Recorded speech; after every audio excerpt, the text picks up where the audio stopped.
AP deputy CM Pawan Kalyan ఇవాళ ప్రధాని నరేంద్ర మోడీతో భేటీ అవనున్నారు.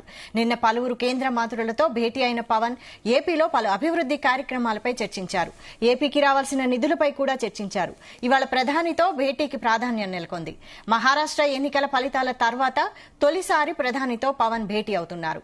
పవన్ ప్రచారంతో మహారాష్టలో బీజేపీ ఎమ్మెల్యేలు భారీ మెజార్టీ సాధించిన నేపథ్యంలో ప్రధాని అభినందించనున్నారు. అలాగే రాబోయే ఎన్నికల్లోనూ పవన్ కళ్యాణ్ ప్రచారం చేసేలా ప్రధాని ఒప్పించనున్నట్లు తెలుస్తోంది.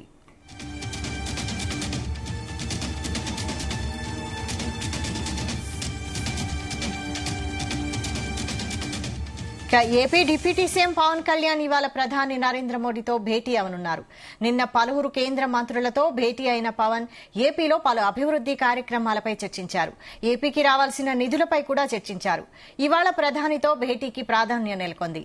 మహారాష్ట ఎన్నికల ఫలితాల తర్వాత తొలిసారి ప్రధానితో పవన్ భేటీ అవుతున్నారు. పవన్ ప్రచారంతో మహారాష్టలో బీజేపీ ఎమ్మెల్యేలు భారీ మెజార్టీ సాధించిన నేపథ్యంలో ప్రధాని అభినందించనున్నారు. అలాగే రాబోయే ఎన్నికల్లోనూ పవన్ కళ్యాణ్ ప్రచారం చేసేలా ప్రధాని ఒప్పించనున్నట్లు తెలుస్తోంది. ఇదే అంశంపై మరిన్ని అప్డేట్స్ మా ప్రతినిధి నాగేశ్వరరావు అందిస్తారు. నాగేశ్వరరావు, వైశాలి ఆంధ్రప్రదేశ్ రాష్ట్ర డిప్యూటీ సీఎం జనసేన పార్టీ అధినేత పవన్ కళ్యాణ్ కు సంబంధించి ఢిల్లీలో పవన్ మాన్యూ నడుస్తా ఉంది. ఏదైతే పవన్ కళ్యాణ్ మహారాష్ట్ర ఎన్నికలకు సంబంధించి పెద్ద ఎత్తున ప్రచారం చేసిన నియోజకవర్గాల్లో మహారాష్ట్ర పక్క రాష్ట్రమైన మహారాష్ట్రలో దాదాపు పవన్ కళ్యాణ్ చేసిన ప్రచారంలో 11 నియోజకవర్గాలు ప్రచారం చేస్తే 11 నియోజకవర్గాల్లో 10 నియోజకవర్గాల్లో పవన్ కళ్యాణ్ ప్రచారం చేసిన అభ్యర్థులు భారీ మెజార్టీతో గెలుపొందడంతో ఒకసారిగా పవన్ పేరు రాష్ట్ర వ్యాప్తంగానే కాకుండా దేశవ్యాప్తంగా కూడా మారుమోగుతున్న పరిస్థితి ఉంది. దీనిలో ముఖ్యంగా ఏదైతే ప్రధాని నరేంద్ర మోడీ గాని అమిత్ షా గాని పవన్ కళ్యాణ్ స్వయంగా పిలిపించుకున్న పరిస్థితి ఉంది. మహారాష్ట్ర ఎన్నికల తర్వాత ఇప్పటికే పవన్ కళ్యాణ్ ని భారతీయ జనతా పార్టీ తరఫున పెద్ద ఎత్తున కూడా ఒక పక్కన పవన్ కళ్యాణ్ ఏదైతే 100% ఎమ్మెల్యేల ఆంధ్రప్రదేశ్ లో ఎమ్మెల్యేలు 100% గెలుచుకున్నాడు. అలాగే ఎంపీకి సంబంధించి 100% అభ్యర్థులు గెలిచిన పరిస్థితి. ఈ నేపథ్యంలోనే ప్రధాని దృష్టిలో ప్రధానంగా దక్షిణాది రాష్ట్రాలకు సంబంధించి ప్రధానంగా కూడా పవన్ కళ్యాణ్ ఏకైక నాయకుడిగా బీజేపీ దృష్టిలో పడినట్టు కూడా మనకు అర్థమవుతుంది. ఈ నేపథ్యంలోనే పవన్ కళ్యాణ్ కి సంబంధించి మరింత అధికారాలు ఇవ్వటానికి కానీ పవన్ కళ్యాణ్ కి సంబంధించి మరింత బాధ్యతలు ఇవ్వటానికి కానీ నరేంద్ర మోడీ చూస్తున్నట్లు అమిత్ షా చూస్తున్నట్లు కూడా మనకు అర్థమవుతున్న పరిస్థితి ఉంది. దీని భాగంగా పవన్ కళ్యాణ్ ని ఢిల్లీ పిలిపించుకున్న ఢిల్లీ పెద్దలు పవన్ కళ్యాణ్ తో మరికొద్దిసేపట్లో భేటీ అవనున్నారు. గత 2 రోజులుగా కూడా పవన్ కళ్యాణ్ ఢిల్లీలో బిజీగా గడుపుతున్న పరిస్థితి ఉంది. దీనిలో భాగంగానే పవన్ కళ్యాణ్ ఇప్పటికే పలువురు కేంద్ర మంత్రులు కలిశారు. రాష్ట్రంలో జరుగుతున్న పరిస్థితులు పరిణామాల గురించి వివరించారు. ముఖ్యంగా లోటు బడ్జెట్ తో ఉన్న ఆంధ్రప్రదేశ్ కు సంబంధించి ప్రతి ఒక్కరు ఆదుకోవాలని ఆయన ఇప్పటికే విజ్ఞప్తి చేసిన పరిస్థితి ఉంది. అలాగే ఏదైతే విడిపోయిన తర్వాత ఉమ్మడి ఆంధ్రప్రదేశ్ నుంచి రాష్ట్రం విడిపోయిన తర్వాత ప్రత్యేక హోదా అనే అంశం లేకపోయినప్పటికీ ఆంధ్రప్రదేశ్ ని ఆదుకోకపోతే అడుగులు ముందుకేసే పరిస్థితి లేదని పవన్ కళ్యాణ్ ప్రతి ఒక్కరికి చెప్పిన పరిస్థితి ఉంది. ఈ నేపథ్యంలోనే పవన్ కళ్యాణ్ నిన్న ఉపరాష్ట్రపతి ధనఖండాన్ని మర్యాదపూర్వకంగా కలిశారు. ఆయనకు ఆంధ్రప్రదేశ్ గురించి వివరించిన పరిస్థితి ఉంది. అలాగే కేంద్ర జలశక్తి మంత్రి సిఆర్ పాటిల్ తో కలిశారు. ఆయనకి సంబంధించి ఆంధ్రప్రదేశ్ కి సంబంధించి ప్రాజెక్టులు గాని రాయితీలు గాని రావాల్సిన నిధుల గురించి కానీ చర్చించిన పరిస్థితి ఉంది. అలాగే సాంస్కృతిక శాఖ మంత్రి గజేంద్ర సింగ్ షెకావత్ ని కలిశారు. ఆయన్ని కూడా కలిసి ఆంధ్రప్రదేశ్ గురించి ఆయనకు పూర్తి స్థాయిలో వివరించి నిధుల గురించి అడిగిన పరిస్థితి ఉంది. అలాగే వ్యవసాయ శాఖ మంత్రి కేంద్ర వ్యవసాయ శాఖ మంత్రి శివరాజ్ సింగ్ చౌహాన్ కలిశారు. అలాగే పంచాయతీరాజ్ శాఖ మంత్రి రాజీవ్ రంజన్ సింగ్ తో కలిశారు. రైల్వే శాఖ మంత్రి అశ్విని వైష్ణవ్ ని కలిశారు. వీరందరినీ కూడా కలిసి దాదాపుగా ఇప్పటికే 6 కేంద్ర మంత్రుల్ని ఉపరాష్ట్రపతిని కలిసిన పవన్ కళ్యాణ్ రాష్ట్రం గురించి పెద్ద ఎత్తున కూడా విన్నవించిన పరిస్థితి ఉంది. ముఖ్యంగా ఏదైతే 16,000 కోట్ల వినియోగానికి అవకాశం ఇవ్వాలని జలశక్తి మంత్రి సిఆర్ పాటిల్ ని పవన్ కళ్యాణ్ కోరిన పరిస్థితి ఉంది. అలాగే ఏదైతే 2027 వరకు ఆ మిషన్ ఏదైతే జలజీవన్ మిషన్ ఉందో ఆ మిషన్ 2027 వరకు కూడా పొడిగించాలని పవన్ కళ్యాణ్ కోరిన నేపథ్యంలో కేంద్ర మంత్రి సానుకూలంగా స్పందించిన పరిస్థితి ఉంది. అలాగే పిఠాపురంలో ఆయన సొంత నియోజకవర్గం పిఠాపురానికి సంబంధించి ఆర్ఓబి కావాలని రైల్వే లెవెల్ క్రాసింగ్ స్థానంలో ఆర్ఓబిని పెట్టాలని చెప్పేసి ప్రధానమంత్రి గతిశక్తి కార్యక్రమం ద్వారా మంజూరు చేయాలని రైల్వే మంత్రి అశ్విని వైష్ణవ్ని అడగంగానే ఆయన కూడా అడిగింది తడు ఆయన కూడా సానుకూలంగా స్పందించి ఓకే చేసిన పరిస్థితి ఉంది.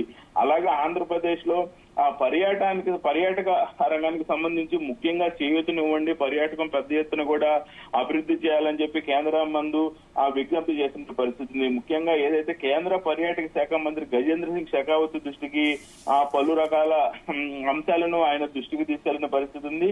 ఆ కేంద్ర పర్యాటక శాఖ special assistance to state capital investment Sakshi package కింద రాష్ట్రం ప్రతిపాదించిన గండికోట, అఖండ గోదావరి, సూర్యలంక బీచ్లకు 250 కోట్లు వెంటనే విడుదల చేయాలని పవన్ కళ్యాణ్ కోరినమ్మటే ఆ కేంద్ర మంత్రి సానుకూలంగా స్పందించారని తెలిసిన సమాచారం. అలాగే అరకు, లంబసింగి, ఏకో టూరిజం, అడ్వెంచర్ కేటగిరీ పర్యాటక ప్రాజెక్టుల కింద కూడా అభివృద్ధి చేయాలని ఆయన కోరిన పరిస్థితి. ముఖ్యంగా ఏదైతే ఆ కేరళ రాష్ట్రంలో కేరళ తరహాలో గోదావరి బ్యాంక్ వాటర్ ను ఉపయోగించుకొని హౌస్ బోట్లు, నదీ తీరంలో చక్కటి వసతి ఏర్పాట్లు, కోనసీమ అభివృద్ధికి చేయూతనివ్వాలని ప్రముఖ శైవక్షేత్రమైన శ్రీశైలాన్ని కూడా ఆధ్యాత్మిక సాంస్కృతిక పర్యాటక ప్రాంతంగా తీర్చిదిద్దాలని పవన్ కళ్యాణ్ కోరిన పరిస్థితి ఉంది. ముఖ్యంగా ఏదైతే కేంద్ర ప్రభుత్వ ప్రసాద్ పథకానికి సంబంధించి అరసవల్లి, మంగళగిరి ఆలయాలను చేర్చాలని, దీనివల్ల ఉత్తరాంధ్ర అమరావతి ప్రాంతాల్లో